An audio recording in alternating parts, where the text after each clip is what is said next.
For me, it's an affirmation and it's a testimony. It's an affirmation of who I can still become, even in my, I don't know, like, again, obviously, we're always told being sensitive, being soft is always considered a weakness, but now I'm growing into it and I'm realizing that really it's a strength of mine. A line she said is that, and by all means, she lived up to her name. And I've also realized that in conversations or in sharing my story, it's offered a lot of people the freedom to be or to become or to pursue something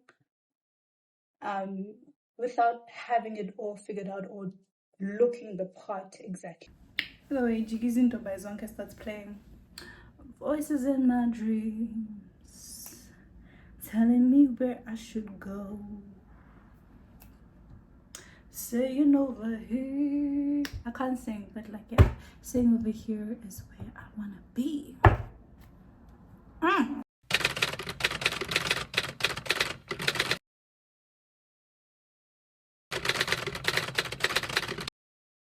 Hello, beautiful people. My name is Offensive for those of you who don't know me. Yeah, so I wanted to do like a formal introduction because I don't think I've introduced myself formally yet. So like a get to know me. Won't be questions that I'll be answering, but yeah, just like a brief story of my 21 years of living, and then my other intention in this video is also to unpack why I decided to name my channel Freedom Means Embracing Her.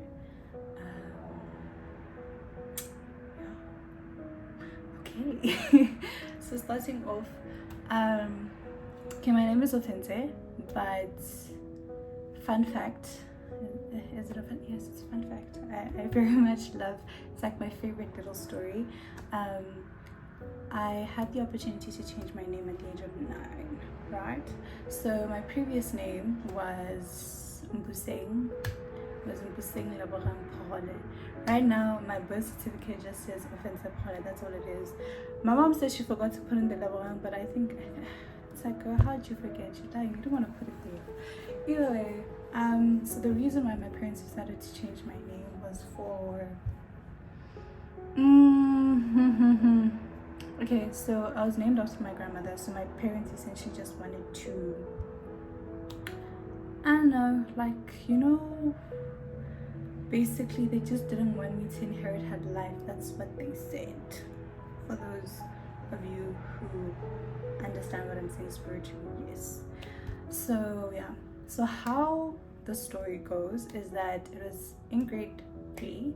I was also, by the way, I repeated grade 3 as well, so that's also another fun fact. Okay, so it was in grade 3. I know it was a Monday for sure because I was more stressed than usual. I was late every day, always. Throughout my whole school career, I was late.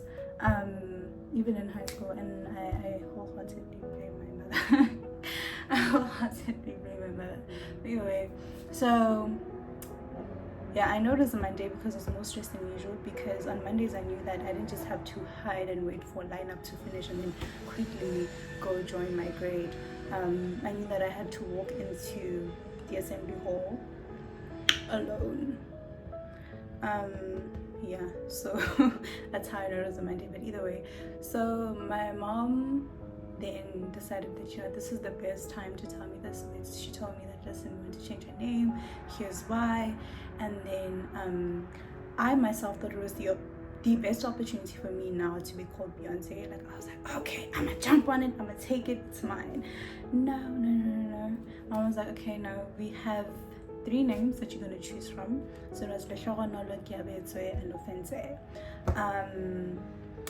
So yeah, how I came to choose Offense, I mean, I could have chosen Kiabetswe. I think Kiabetswe would have, like, I think it would suit me, honestly speaking. But yeah, I chose Offense, and I don't regret it. So, okay, I asked her what each name means. I don't know what Kiabetswe means. Don't judge me. Kiabetswe, reality. Don't judge me. But anyway, so I asked her what each one means, and for some reason she couldn't give me like the exact definition of offense. She's just like, I don't know, it means like, you know, we have overcome, or you're a victor, or whatever. And given that I knew someone named Tlhogonolo already, my little sister's name, they also changed her name to my younger sister. Given that I didn't know they were going to change her name as well, otherwise I probably would have chosen Gyavetse, but either way, her second name was Gyavetse. So I was just like, Gyavetse sounds like the same thing. I don't want to have the same name as my little sister, you know.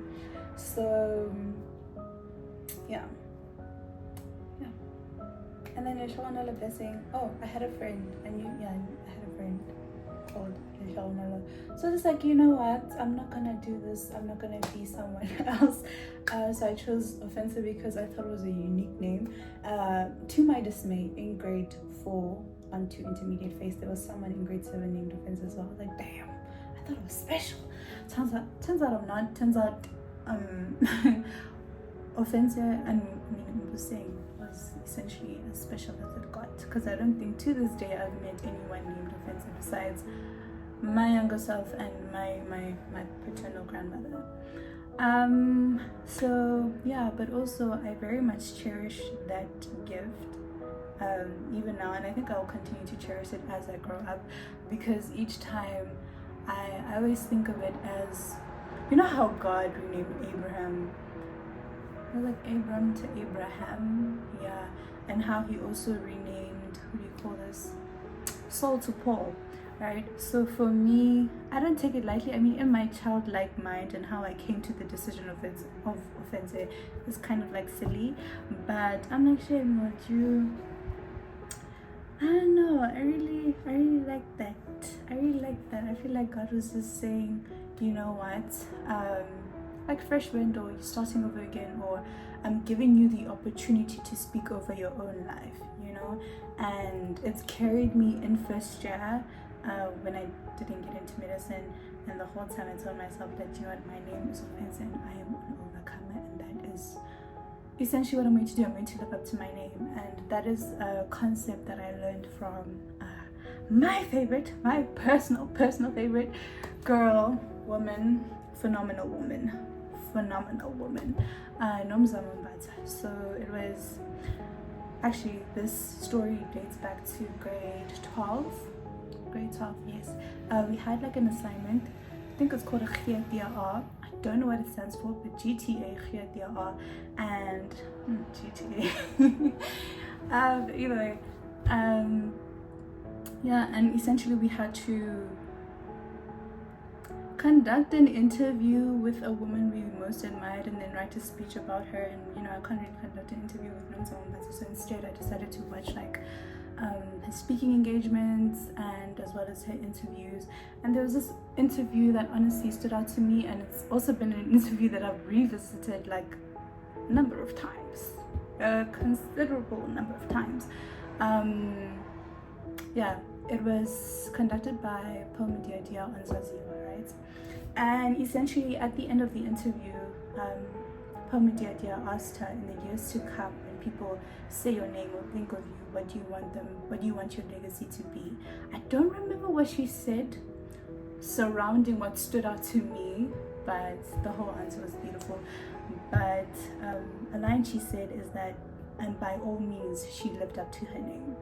And for me, I found it to be a very profound concept, really something I've never heard before.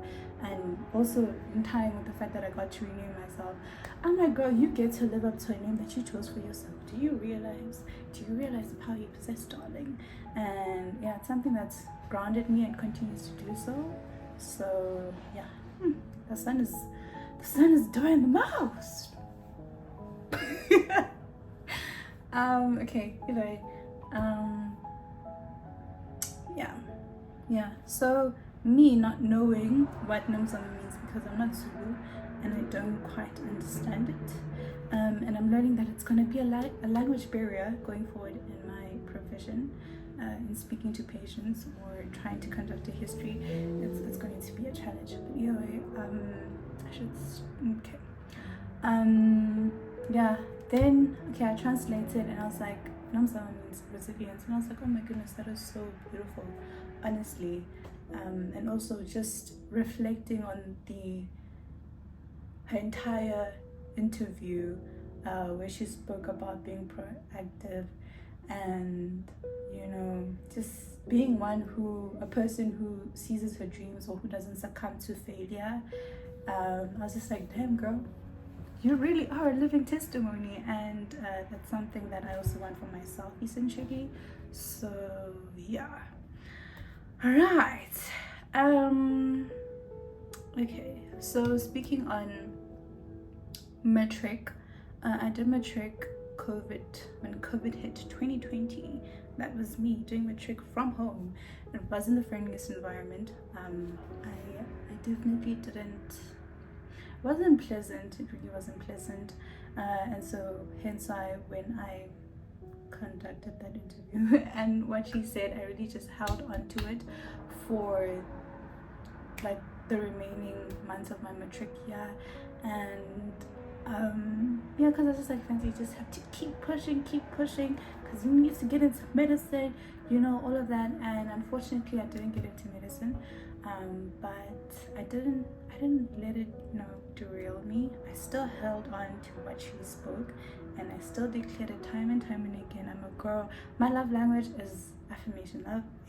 My love language is words of affirmation. In matric, I was also just running on MT because, what do you mean? One thing, it's matric. Two, it's a whole pandemic. Three, I'm doing school from home. Like, it was just a lot. And at the time, I didn't really have a relationship with God. I've always known God. I've always been a God girly. Like, I remember the first time I asked God a question. I went to a very Christian-based primary school. It was called Christian Achievers Academy, and yeah, you know, obviously we're being taught the word of God all the time. We even had, like, you know, competitions where you had to reiterate verses and then you'd win a prize, and I won, so I've been knowing God, but also it was very much just religion. And until the point where I asked God that question, because I was thinking, do I ask God this question? Is it safe for me to ask God this question? Is it right? Do people like ask God questions? Is it normal? Do I question God? But I remember it so vividly because my little sister was in the background talking, because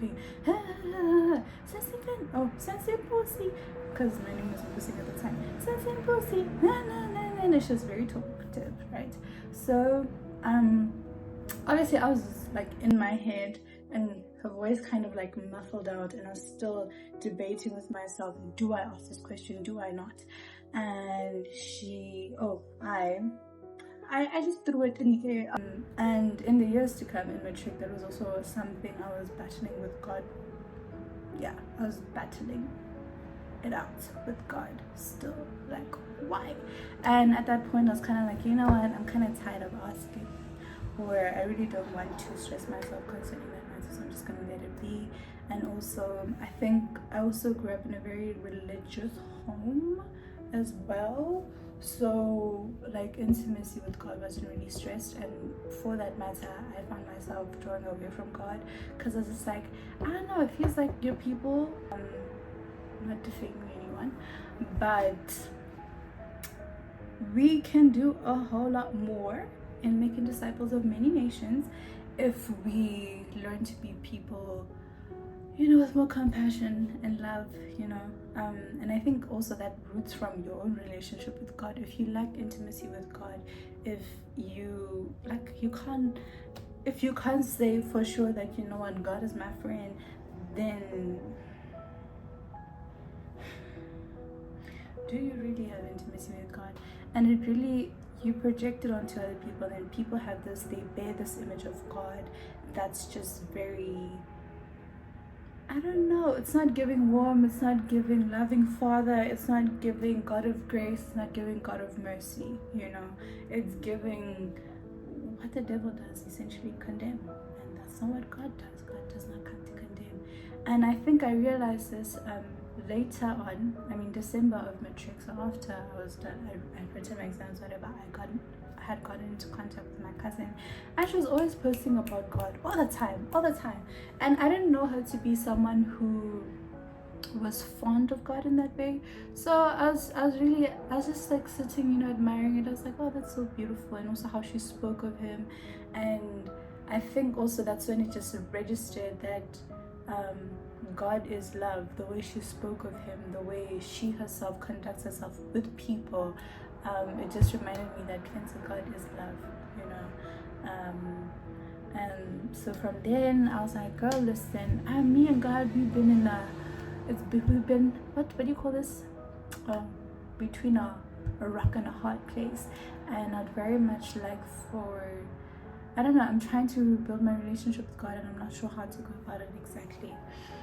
And so she just recommended me to some pastors that I could listen to online, to start up my faith journey again. And it really helped, went a long way. And then so I've been building my relationship starting December of my matric year, and then going on into first year. We got our results in Feb.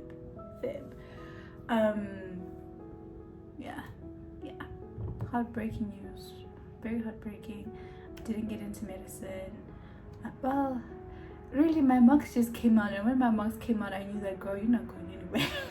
I knew you're not going. I was like, no, you're not going anywhere. I remember that night. That was the first time I had cried in a very long time.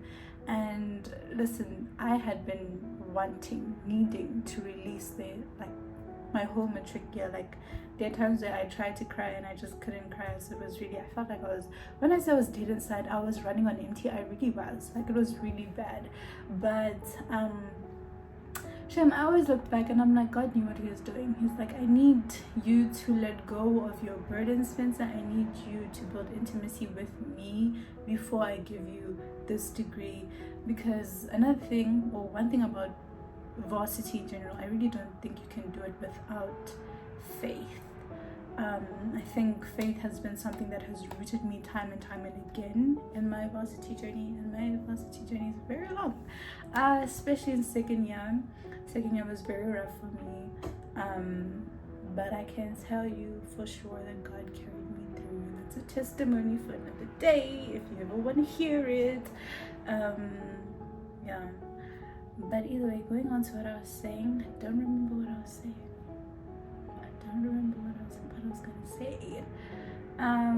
Relationship with God, beginning of first year, I got my marks. Oh, I cried. Yes, I cried. I cried myself to sleep. I woke up and my eyes were swollen. I still have the picture. It's like, oh, my little baby. But yeah, I really think it was the grace of God withholding that blessing of letting me into medicine. It's just like, girl, no, not now. But since then, I've been able to rebuild my relationship with God. I think I can confidently say that it is a very intimate relationship. I don't shy away. I ask him questions, we talk, we journal. Well, I journal, really, that's how I talk to God. And I read my word, and I have revelation of who God is. Lately, I've been embracing him as a father figure. And also, another thing that God has convicted me of as of late, is that, Fancy, you don't really embrace my love. Like, you don't really embrace my love. I was like, damn. But that's also another conversation for another day. So, to unpack freedom means embracing her, and why I've decided to name my channel that. So, beginning of second year, I decided to do my first 21-day fast. Also, I had started reading the book of Daniel the previous year, first year, late December, November. And so I was like, it makes sense for me to just do a Daniel fast while reading the book of Daniel. And one day while I was doing my devotion, I just heard the words freedom. I didn't hear freedom means you know, I heard the words freedom and fulfillment. So I was like, okay, that's cool, because nothing I was reading related to freedom and fulfillment. It just, you know, when like a word just drops in your spirit, that's essentially what it was. But I'd never experienced something like that, so I didn't know how to make sense of it. But it was something that just came with so much conviction. I remember telling my cell leader and my cell sisters, I was so excited. I was like, I was doing my devotion, and then I heard the words freedom and fulfillment and yada yada yada, and yeah, you know, after the hype, I was just like, okay, but Lord, what does that mean? Like, I don't really understand freedom and fulfillment. What exactly are you saying? What are you telling me? And then for some reason, in the months to come, probably late second year, like August, somewhere there, October, I was just going through my emails, and then because most of our tasks in matric we had to hand them in like via email because of COVID, I found myself reading a reflective essay, right, that I'd written in matric, and essentially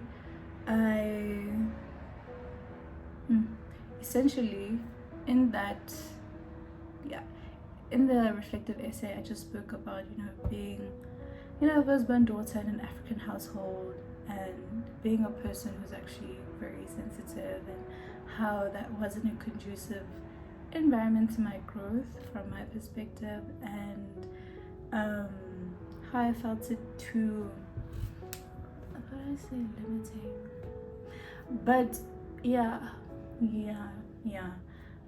Also just shared a story of how, like, in my application form to my then school that I went to from grade 6 to 12, my mother felt need to make note that I was a sensitive child. So for me, when I read that at that time, I was like, girl, like, is it that deep? Is it that necessary? Am I really, I don't know, it's something that, I don't know, I didn't take it on as an identity at the time, hence I was questioning it. Also, I was very young, I was 11, so I was like, maybe, but either way, so that being said,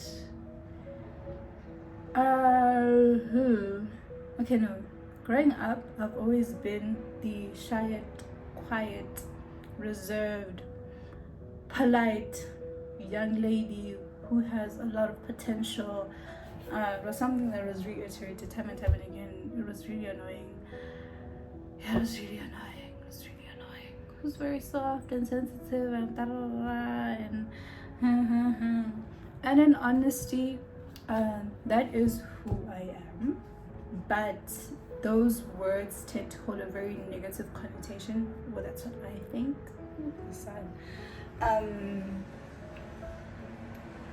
Yeah, basically in my head it just always communicated as, or in general I think it communicates as weak or meek or not so bold or brave, or like I can't stand in my own shoes, I can't do things for myself, or like I'm not capable, or like I'm just lacking in every way possible. Do you get what I'm saying? Also, who has great potential? Do you know, like, I used to get so much backlash at home for that potential. Oh, child, it was hell. It was hell. But yeah, there was something I said towards the end of that reflective essay, and I said, now at the age of 18, I'm gonna paraphrase because I don't remember what I said exactly, but I said, now at the age of 18, you know, stepping out into the world, my greatest fear is that I don't know how to embrace myself, right? So yeah, and then that's when it clicked, or like the word fell in my spirit again. Freedom means embracing her. So that's how freedom means embracing her came about. Yep, the tears, child. But I've done good this far without tears, so shout out to me. um that's how it came about. Freedom means embracing her. And I think also it's for me, it's an affirmation and it's a testimony. It's an affirmation of who I can still become, even in my, I don't know, like, again, obviously we're always told being sensitive, being soft is always considered a weakness, but now I'm growing into it and I'm realizing that really it's a strength of mine. So it's a testimony looking back that, I've been able to try or step into certain spaces despite of that, or despite being considered someone who's self-sensitive, has potential, reserved, right, ABCD, and now just learning to let that be, because I always thought that being sensitive, or my being sensitive would be something I'd grow out of, and I'm realizing, shame girl, it's never gonna happen. It's never gonna happen. And I just really need to learn how to embrace that. I think also, given it was a vital message that I needed in second year, and I think it's something that God just decided to give me just for me then and there. But then now I'm realizing that it can do a greater service for just me, myself, and maybe it's a word that God wants me to carry out in various ways.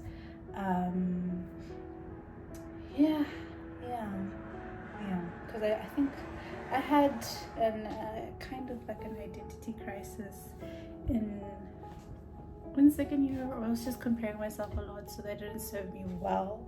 Guys, comparing yourself never serves you well. I'm gonna tell you now, for free, because you really do diminish your own lights, and you obscure yourself from seeing your own lights. Honestly, I learned the hard way, but I learned, and that's what's important. And I still have the chance to stand up. I don't know, like, even in my practice now,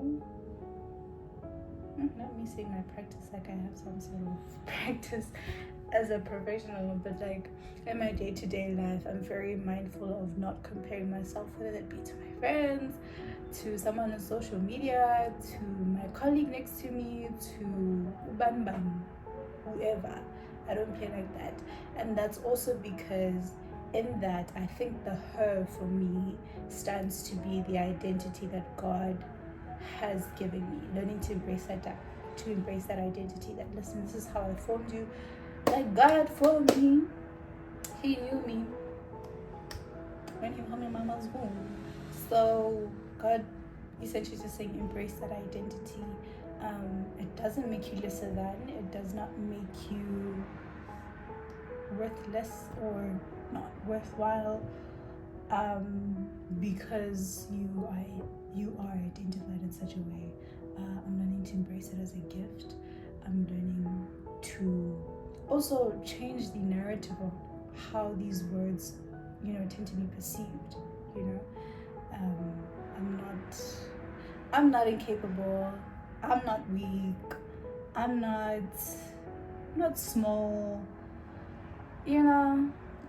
So I'm breaking all those barriers for me, myself, and essentially the purpose of this channel is for me to show you living out my life in such a vulnerable manner, but like with boundaries. Because also another thing is that playing into the weak, incapable, I have potential, is also the fact that I actually used to go to speech therapy and an occupational therapist as a child. I don't know what for exactly, because also my mother never disclosed it, but so freedom means embracing her is essentially an affirmative message. It's one that I'm very conscious of living by, and ensuring that I use the talents that God has given me. I step into the spaces that God has called me to step into. I pursue the desires of my heart, and I don't shy away or shy back because of how I've been identified in the past, and also learning to use these weaknesses as a strength, or to serve others as well. Because I think, I mean, as a sensitive person, I've grown to be an empath and to be quite vulnerable. And I've also realized that in conversations or in sharing my story, it's offered a lot of people the freedom to be or to become or to pursue something without having it all figured out or looking the part exactly. Because, you know, people who are identified by those names I've already mentioned aren't usually seen as bold, brave people, and it can be so trying because you think, okay, I can't really make it because I'm like this. And also, like I said, growing up in the environment that I grew up in, it's not like I was taught how to nurture my sensitivity or how to use it to the best of my ability or to serve my own life. But it was kind of like, you're too sensitive. You should stop being sensitive. You should stop doing it. You should stop dun. And so that didn't help me. Didn't help me for a long time. But now things are changing. Things are changing. Yeah, I'm writing a new narrative, and I hope that you are willing. I hope that you are willing to join me in this journey, and we can grow it together. Bye. Okay, no, but the sun was good though.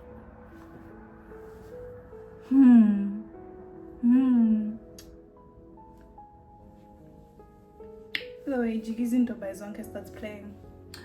Voices in my dreams telling me where I should go. Saying over here. I can't sing, but like, yeah, saying over here is where I wanna be. Anyway, please don't forget to like, comment, and subscribe. This is my first time saying this.